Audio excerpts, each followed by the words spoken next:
Speed. What does it take to fly faster than sound? They're very violent. It makes the airplane buck around and bang your head around. To reach 300 miles per hour in just a few seconds. Speed. How fast is the fastest gun in the West? And what does it take to be the fastest horse on the track? It's all about speed.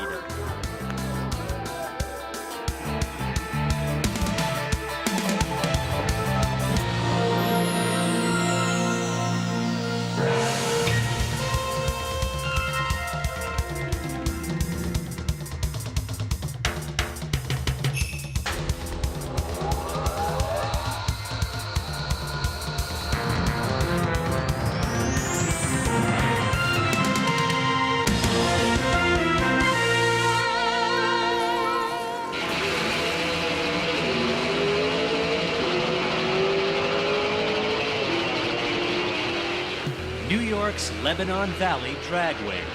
Today's a day for everyone from backyard mechanics to the pros to experience speed.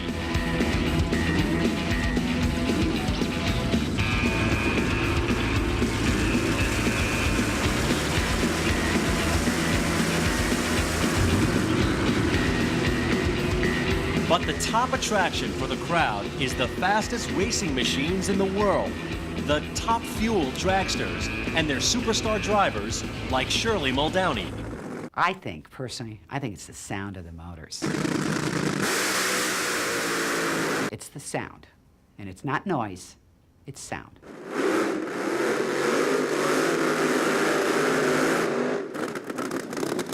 Two cars sitting on the starting line, ready to launch, is a total of about 10,000 horsepower.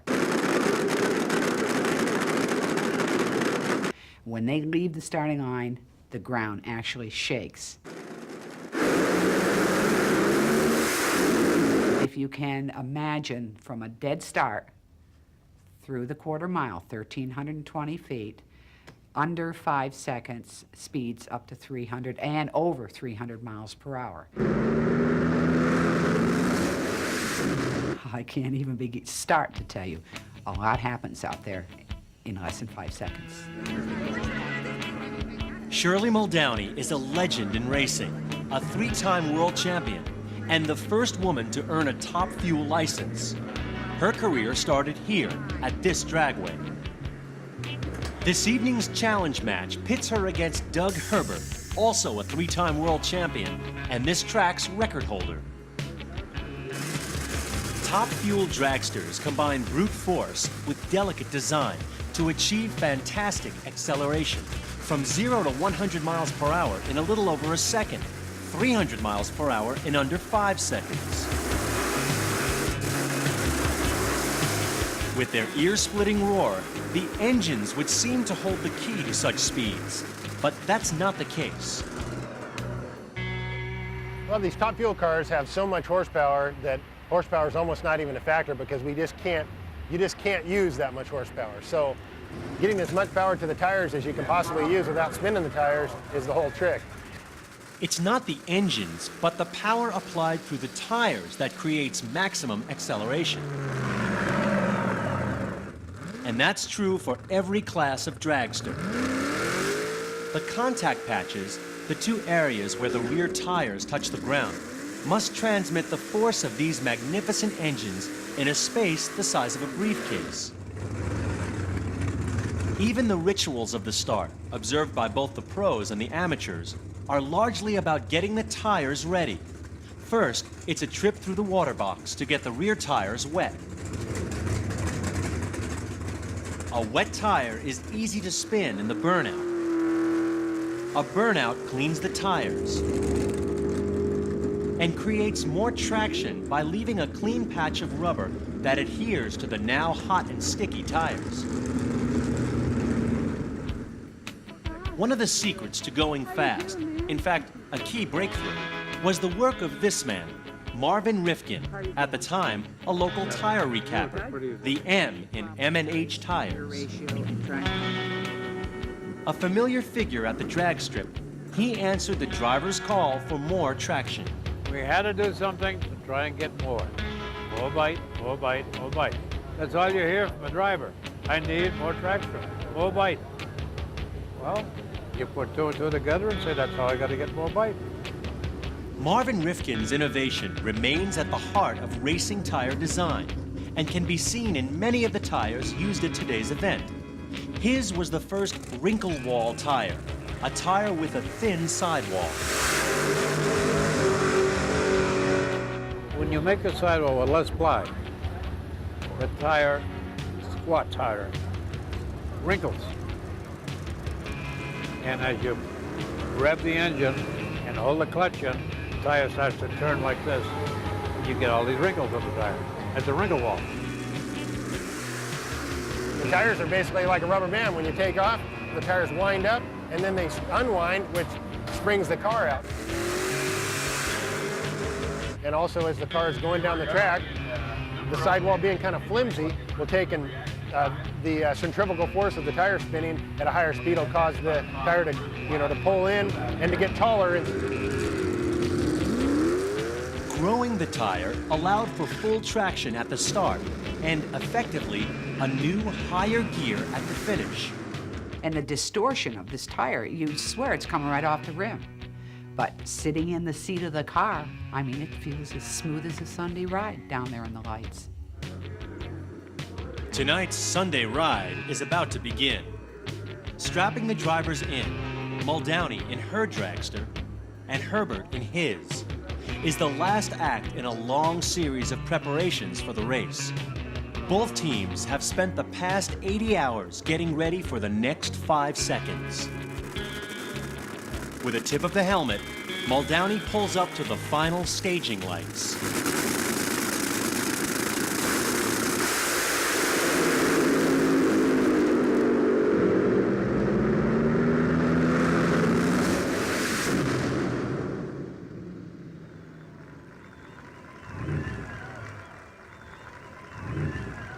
Ladies and gentlemen, I suggest you get to your feet and start making some noise for the driver who just set a new track speed record here at the racetrack in which she began her drag racing career, Shirley Muldowney. It's back for the Muldowney sets a track speed record, traveling at almost 290 miles per hour by the end of the run. But near the start, the disappearance of her exhaust flames reveals she had to take a moment off the accelerator to allow her spinning tires to regain their grip. Herbert wins in what seems like a flash. Going down the track 5 seconds, it seems like it's an hour. But like Albert Einstein says, you talk to a pretty girl for an hour and it seems like a minute. You put your hand on a hot stove for a second, it seems like an hour. That's about the same way as it is driving one of these things.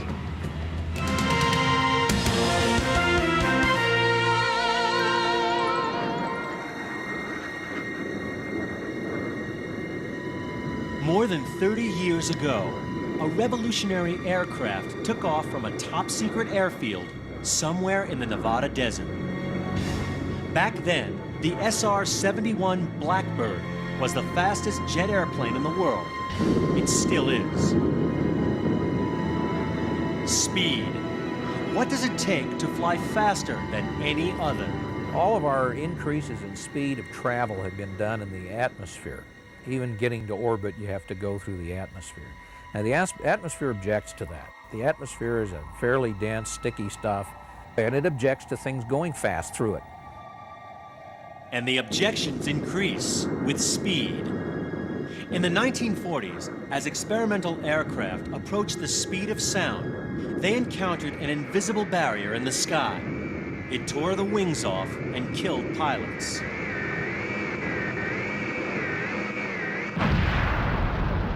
They called it the sound barrier. As a plane pushes through the air, it causes minute pressure disturbances to radiate away, like the ripples on a pond. At low speeds, they outrun the plane. But when it accelerates to Mach 1, the speed of sound, the ripples pile up to form a large standing wave, a dangerous zone of high drag and pressure, a barrier to speed that stymied engineers and pilots alike.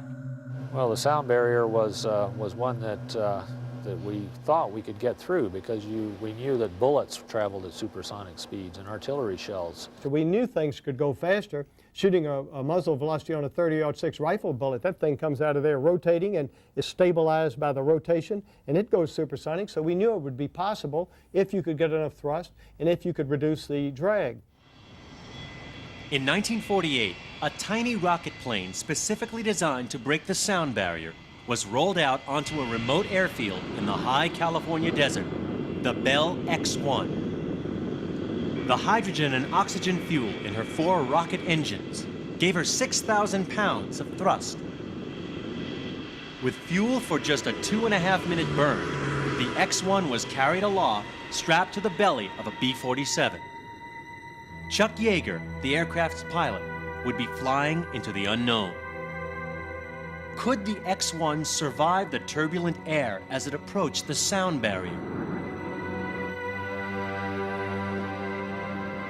And what would happen once the barrier was penetrated? Entering a danger zone of speed at Mach 0.96, Yeager encounters buffeting. But trusting his tiny aircraft, he presses on toward Mach 1. At Mach 0.98, the X-1 shakes violently. At 10:33 local time, 2 explosions crack across the desert. The X-1 had caught up with its own sound, sending a giant pressure wave crashing to Earth, the first sonic booms in the history of flight. The X-1 made aviation history. It also revealed the truth about the sound barrier. In fact, there was no definitive barrier at all. Unstable shock waves caused turbulence and drag in a zone of speed from about Mach 0.8 to Mach 1.2. At higher speeds, the shock waves stabilized and Yeager's flight once again became smooth and predictable. But what do shock waves actually look like? At Edwards Air Force Base, a NASA team sets out to take a picture of a shock wave actually forming on a supersonic aircraft flying high overhead.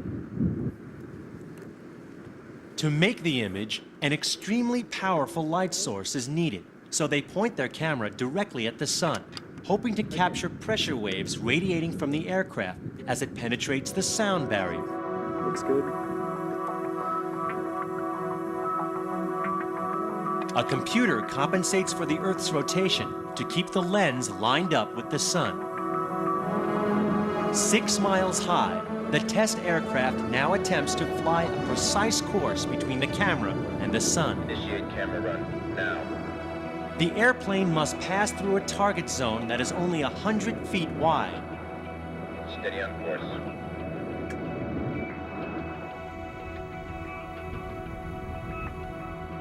Even with the best navigational equipment, it is a difficult task. This is one of only 2 photographs ever taken that shows a shockwave actually forming on an aircraft. It was taken by Ed Herring and the NASA team. As we're looking at the sun, the aircraft flew by the sun, and we're looking at the light of the sun being refracted through the density changes of the shock waves. So we're able to see what the shock waves look like.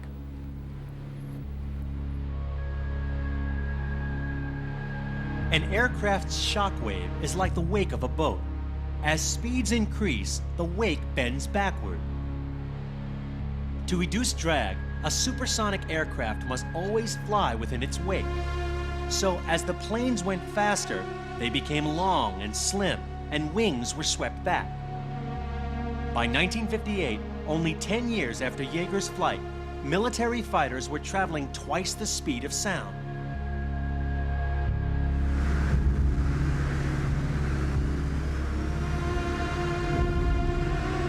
In that same year, a radical new aircraft was conceived. A spy plane, created in absolute secrecy to probe the enemy's defenses. The experience with this program is it started out so ultra secret, you couldn't even tell your wife what you were doing or where you're going or when you'd get home. Imagine an aircraft that could fly Mach 3, faster than a rifle bullet. travel further than any other military craft, cruise serenely at altitudes never before attempted. Such a plane would capture the high ground over alien nations and look down on them with impunity. But to achieve this dream, Blackbird's designers would have to overcome the objections of the atmosphere. First, the heat. At Mach 3, Blackbird would enter what engineers call the thermal thicket, a zone of speed where temperatures soar, 1100 degrees Fahrenheit at the exhaust, 800 at the nose. In extended flight, she would bake for hours at temperatures that would melt a traditional aluminum skin. To combat the heat, the plane's designers would use a rare and unproved alloy, titanium. Titanium could endure the heat, but was it strong enough to survive the stress of supersonic flight? To find out, they baked and stressed the plane in a giant oven at extreme temperatures. The test was reassuring, but how would titanium perform under the actual stress of flight? Test pilot Bob Gilliland.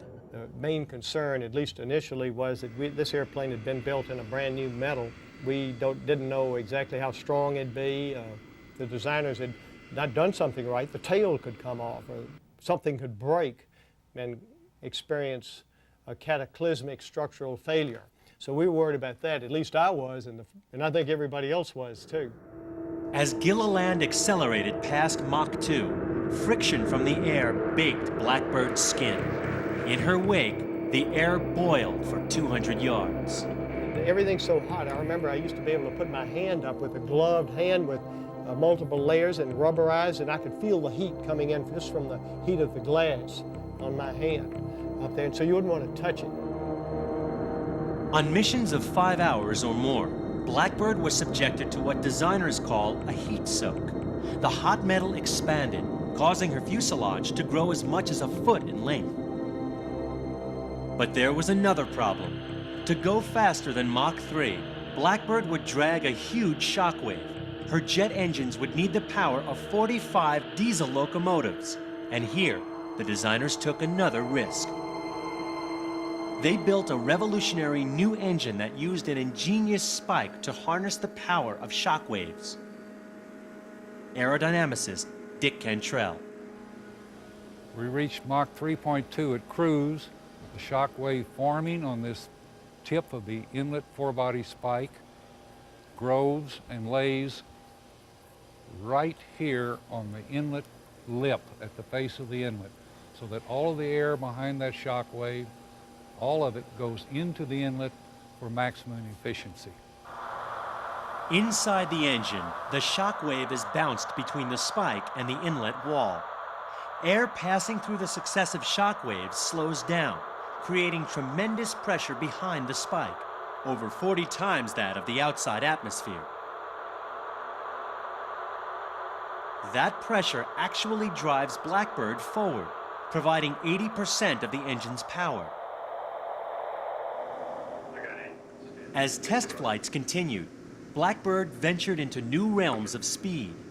Mach 2, Mach 2.2, Mach 2.4. Suddenly, at about Mach 2.6, she showed her dark side. Pilots have described it as something like a train wreck. It's kind of a wild ride up there for the first few seconds. They were very violent, even under optimum conditions. They were very violent, and it would, when you're flying sideways, it makes the airplane buck around and bang your head around. It was a sudden loss of thrust in one of Blackbird's engines that caused it to buck in the sky. The engine was too efficient, building up so much pressure that it blew the shock waves right out the inlet. The solution was a complex series of channels to vent the pressure away from the inlet and out the back of the engine.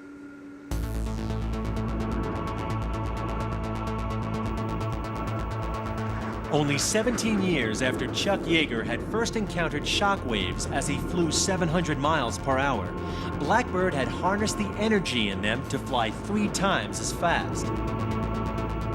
The SR-71 flew into combat on missions so secret they are classified even today. over Vietnam, North Korea, some say even China and the Soviet Union. Even from the most dangerous assignments, Blackbird always returned. I know I've heard that they've shot at it with the very latest Russian stuff over 4,000 times, and they've never gotten a hit. That speaks for itself. Today, Blackbird still holds flying records for distance, altitude, and speed. With the advent of spy satellites and the end of the Cold War, no one has needed to better them. Of the 30 built, only 4 are still flying, and they are likely to remain the fastest military aircraft for a very long time.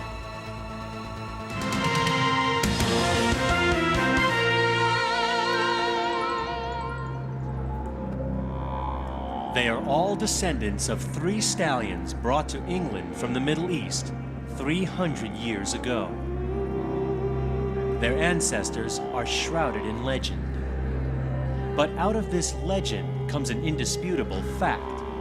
In running a mile, no animal can outrace a thoroughbred horse. Some of them is just like a bomb, they're ready to go off. It's not only just the muscle aspect of it, it's their own mind. They're really raring to go.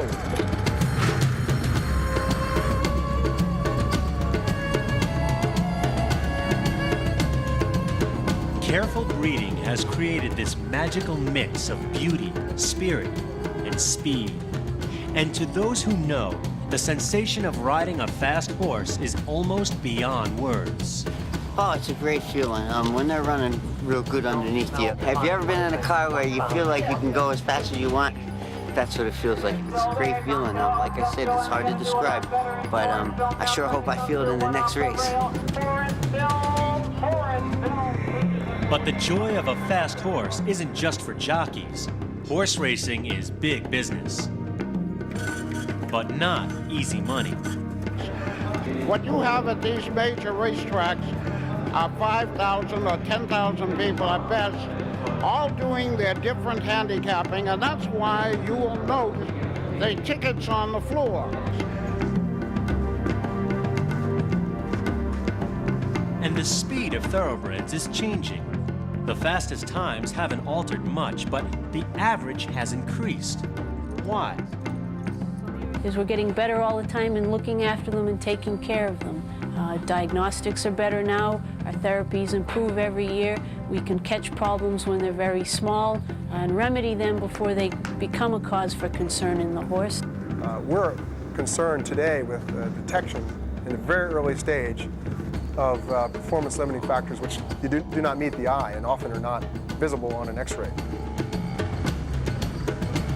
This is the story of the search to understand speed in that miracle of motion, the thoroughbred horse.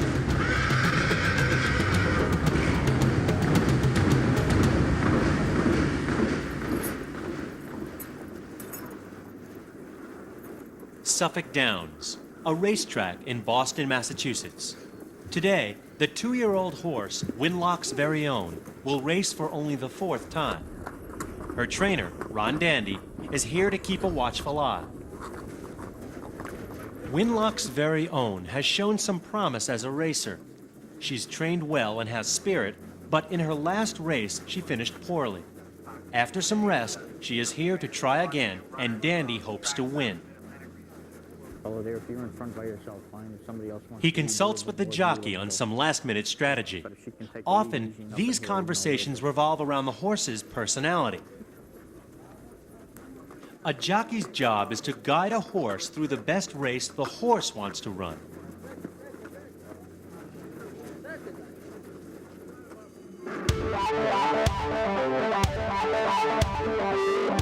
Winlock's very own, number 6, is off to a good start. Here, she moves up to 2nd place. A burst of speed at the end will propel her to a win. But then, the opposite happens. She starts to slow down and fade.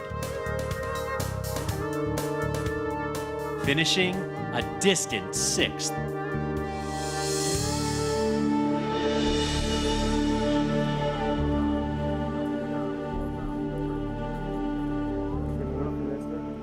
Come to the last part when we really ask it to go, and when it comes to the running, it just kind of splits it. Yeah, just like you got no horse under you. Exactly. So you go from a lot of horse to no horse. Listen, I'll see you a little later, or I'll see you in the morning, okay? All right, thank you very much. I expected her to be probably, at her worst, be 3rd, and thought I had a shot of winning it. So how do you feel? Not too good.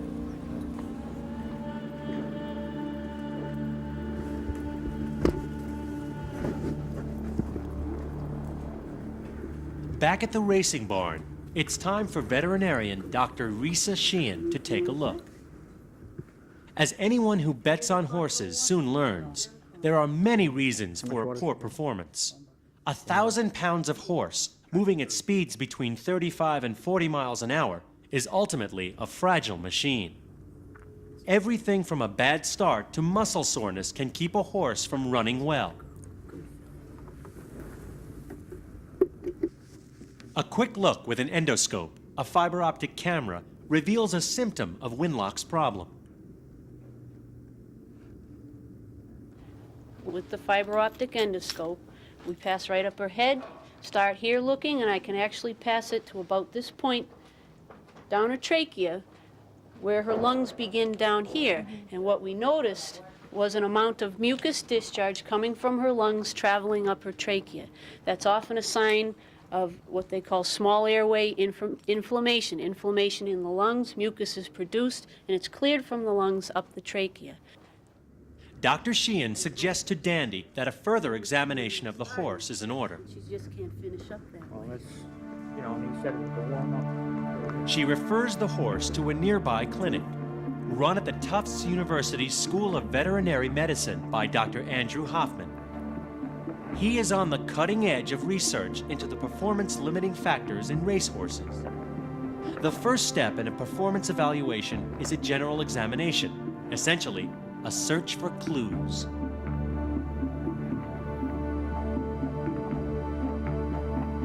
He pays careful attention to the horse's breathing. From previous experience and the description of Winlock's symptoms, there is already a likely culprit. The prevalence of respiratory problems is very high. Of all the horses that are brought to us for performance limitation, for a decline in performance, like Winlock, approximately 50% of those horses have a significant respiratory disorder. One of the weakest links in the creation of speed in racehorses is their respiratory system. When racing, their muscles demand extraordinary amounts of oxygen. They have to inhale and exhale at an incredible rate of 10 gallons per second.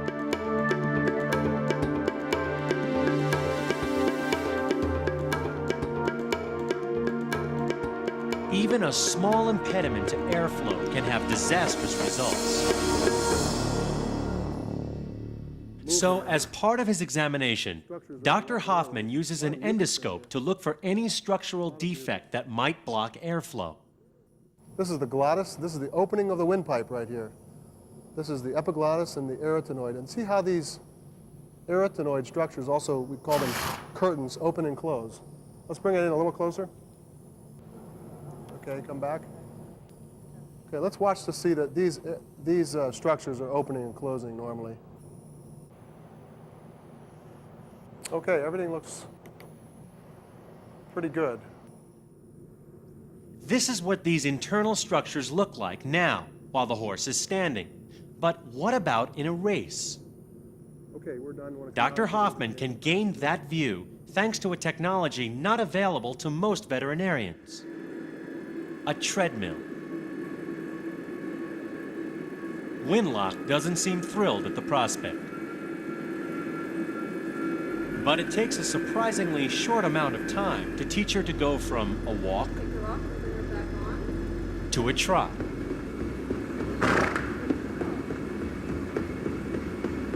To a canter. To a full gallop. By inclining the treadmill, a workout close to the stress of an actual race can be created. During such tests, the horse's heart is carefully monitored, but in general, cardiac function is not a problem. In fact, a horse's heart can handle a range of stress far beyond human capabilities. A teenager running, or training, anaerobic exercise, their heart rate will get up to 160 or so, 170. Horses have a much greater incline in their heart rate from baseline before exercise at a heart rate of about 24 up to 210, so 9-fold increase in heart rate, something we could never achieve. After a rest, the horse is outfitted with the endoscope, and the treadmill started.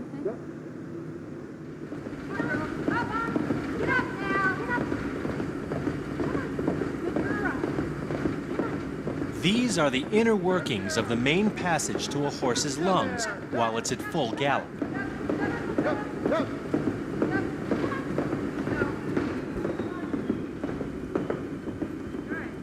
A tape of the test is reviewed on the spot. There we go. She's at her maximal effort here. She's got a wide open pharynx. She has perfect symmetry of her arytenoids, so her airways are wide open. She doesn't appear to have any physical obstruction to airflow. The results are conclusive, but not enlightening. Winlock has no structural defect preventing air from reaching the lungs. Her poor race performance remains unexplained. Another test solves the riddle. A tube is inserted into one lobe of the horse's lungs. Then solution is passed into the lung and immediately suctioned out.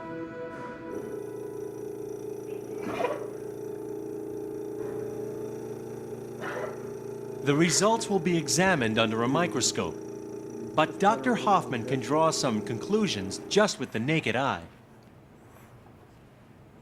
A lot of debris floating in there, and there's probably a greater density of the fluid than normal, which would indicate there's probably a greater number of cells and debris in this fluid. And of course, this is only a wash of a small segment of the lung. This is an indication that the entire lung may be full of debris. And of course, that's going to block the airways and restrict airflow. The solution to the source of Winlock's problems is in here. The lab finds these cells, similar to those found in human asthma patients, indicating inflammation, possibly triggered by allergies. The cells are profuse and extremely toxic, but it's a condition easily treated with medications. However, is there extensive damage already done? The doctors at Tufts run one more critical test, which they were the first to apply to horses. This one checks the small airways inside the lungs by gauging their diameter and elasticity. The test works by sending oscillating waves of air through this mask into the lungs and then measuring the pressure wave that echoes back. Okay, we got her centered, and now we're oscillating tiny little pulsations of flow into her respiratory tract. Now, you would think putting all these oscillations into the lung might be a little bit uncomfortable, but we have tested the system on ourselves and others, and you get a sensation of air moving in and out of your upper airways, but it's not an uncomfortable sensation. After a baseline measurement, the next step is to introduce an aerosol of histamine. In a reaction familiar to allergy sufferers everywhere, it creates some constriction in the horse's lungs. If there is any airway damage, the histamine has an exaggerated, easily measured effect.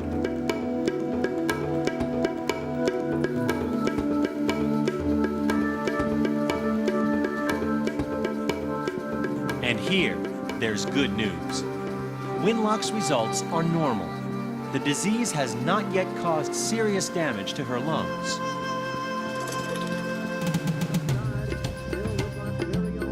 As if to prove the point, just 10 weeks later, after treatment, she ran again and won. Horses like Winlock are fortunate. With today's technology and early diagnosis, diseases can be stopped before they have a lasting effect.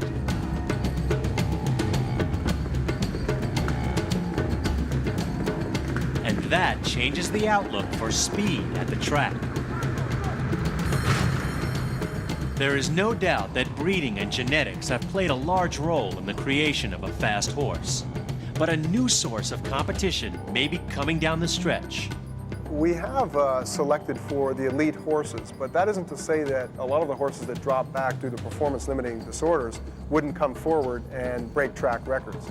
I think until we actually understand what the limitations are to performance and deal with those problems very early in a horse's racing career, we'll never know whether track records can be broken again and again. I suspect that they will.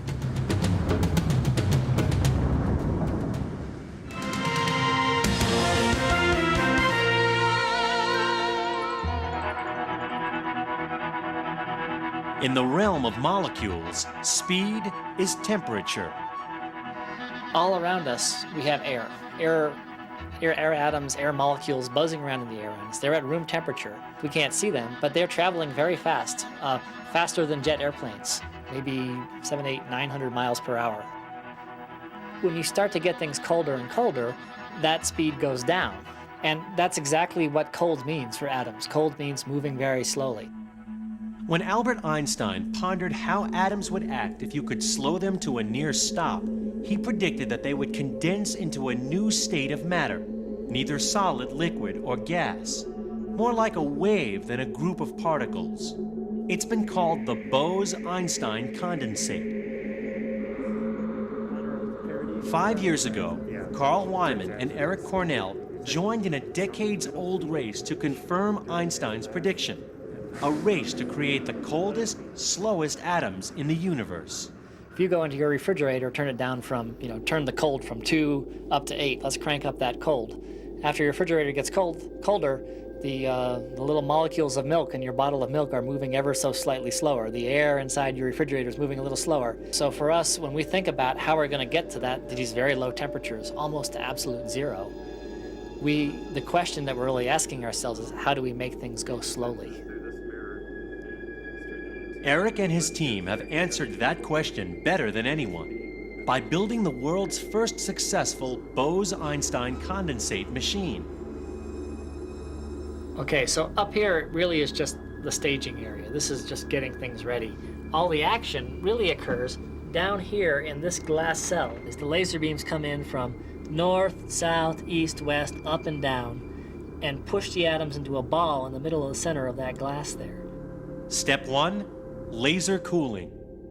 Photons emitted by a specially tuned laser bump into those atoms moving toward the laser source, slowing down the atoms and cooling them. In a fraction of a second, the 6 lasers cool a few million atoms of rubidium gas down to within 1/10 of a degree of absolute zero. In the lab, the condensate chamber sits at the center of a technotangle of coils, valves, mirrors, and sensors. Could this chaotic hodgepodge be the launchpad of breakthrough science? Ask the man in charge, Carl Wyman. I have a very different approach to doing science. My approach is you think of the cheapest, quickest, most patched together way of throwing that together, and you see how it works. One of the things that I noticed is that Carl is really cheap. Frankly, there's a certain elegance. Anybody can spend $1 million and make some experiment work. Carl is really cheap.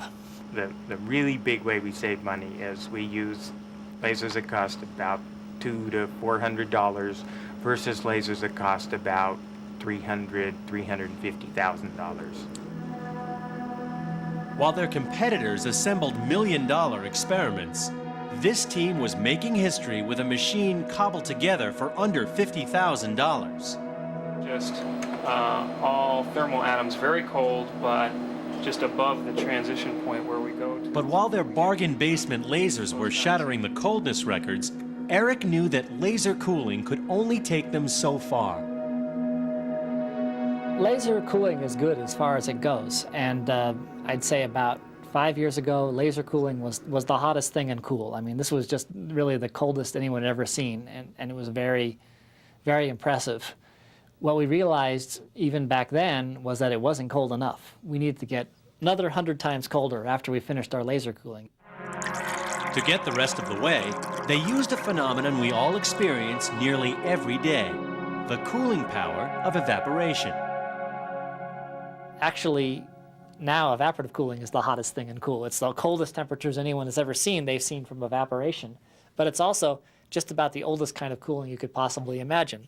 The first cavewoman took their cup of coffee off of the fire, and before they can get it to their lips, it's colder. And why? It's because it's evaporating. The fastest moving coffee molecules go leaping out into the room, carrying away energy.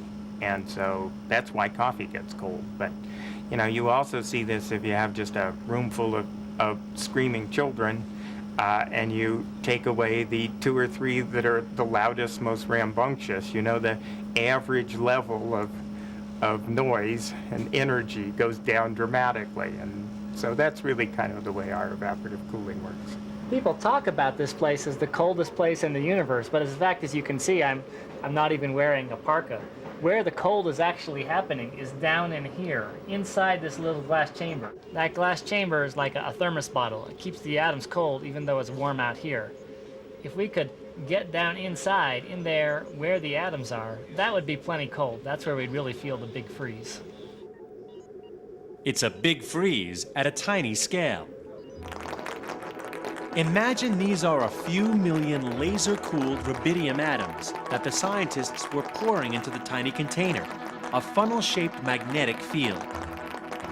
Then they sped up the evaporation process by knocking the bounciest atoms out of the cup with a radio frequency field.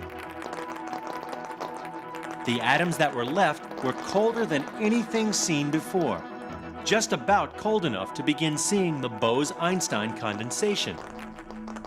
But then the atoms began to disappear. The magnetic trap had a hole. Eric Cornell had a problem.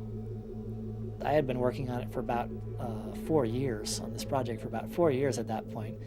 Finally, we were seeing evaporation. It was good, but it wasn't great. And it was clear that this trap wasn't going to work. And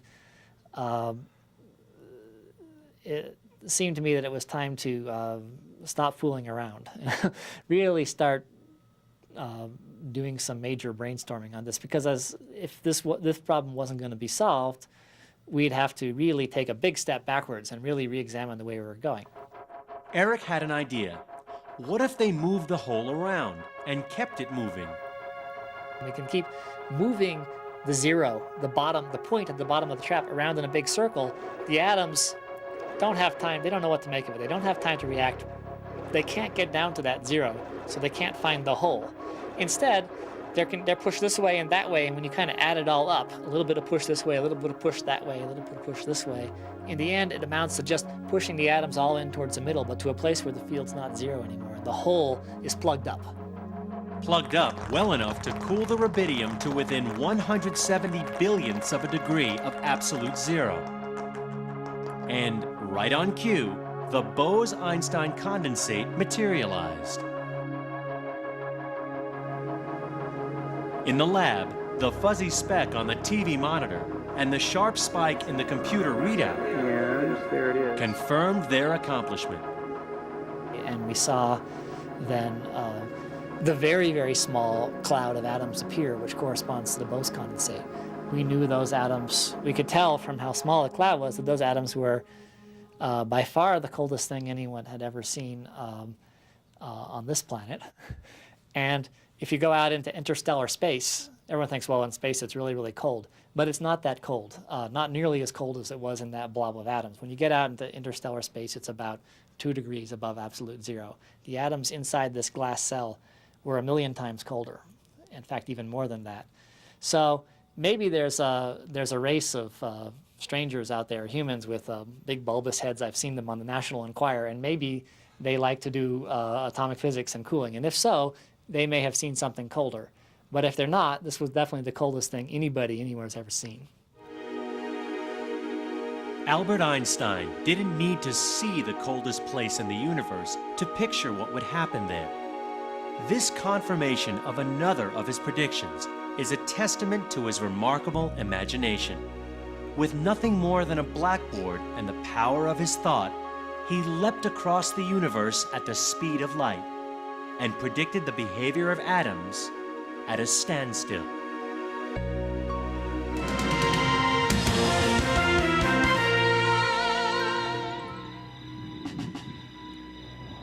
Tombstone, Arizona.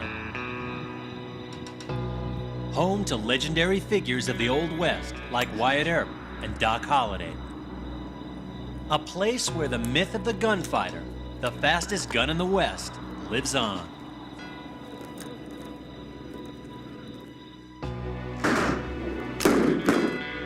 "70 shooters from all over the U.S. have gathered here to find out who is the fastest gun alive. But they won't find out on Main Street at high noon. Instead, they'll face off in the last round of the championship competition in Fast Draw, the fastest sport in the world. Stay on the line, shooter, set.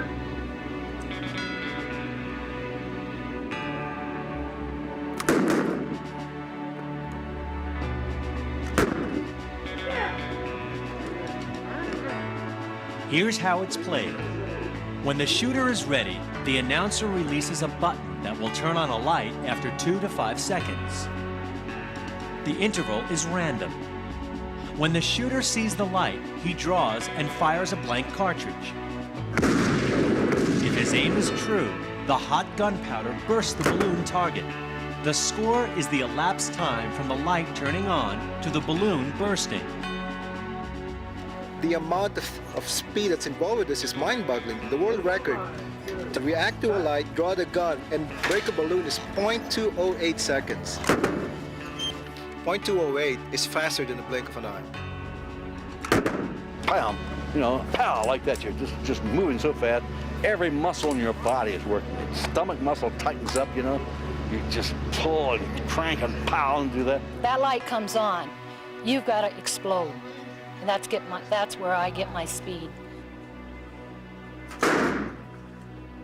These shooters approach the limits of human reaction time, often beginning their draw less than 1/10 of a second after seeing the light. Practice, holster design, and talent all play a role in this duel of speed. And of course, there's tricks of the trade. The top shooters don't look at the light. They don't wait for full brightness. They look at the filament of the light. When the filament starts to glow, they pull the gun and start drawing. They have to study the light. They have to learn that light.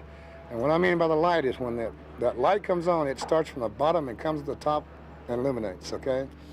So you learn to watch that thing to make an instant reaction. When that's open, you move at the same time.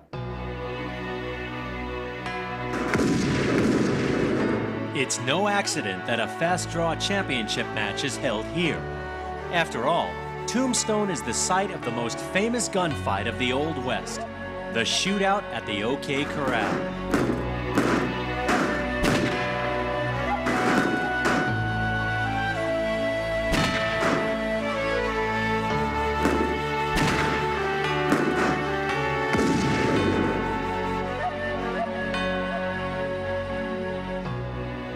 Ready? Right.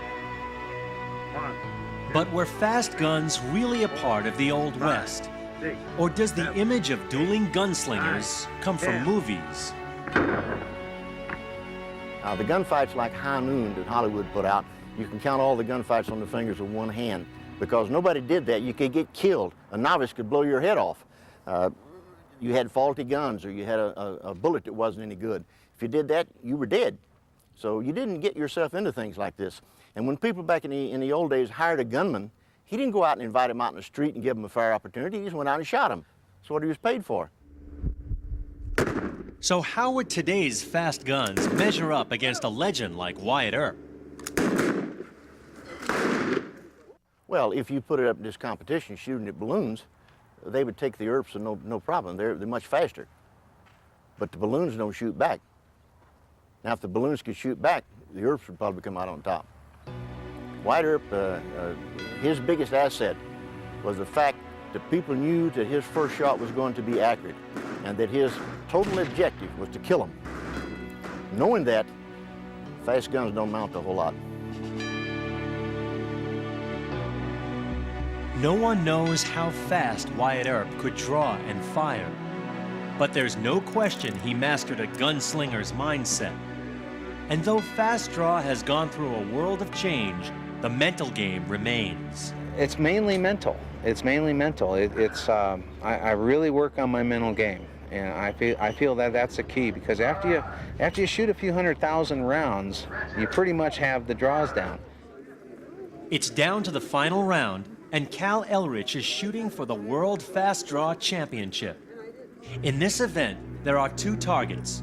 Cal must draw, cock, and fire, and then cock and fire again in under half a second. And he has to do it in each of 3 sets to win. Shooter, set.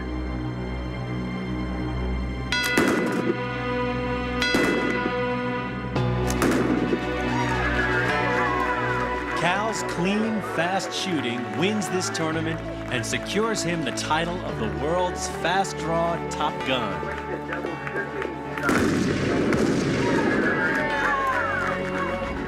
Shoot, Cal. Thank you. How'd that feel? It felt real good, I tell you. Nothing feels better than that.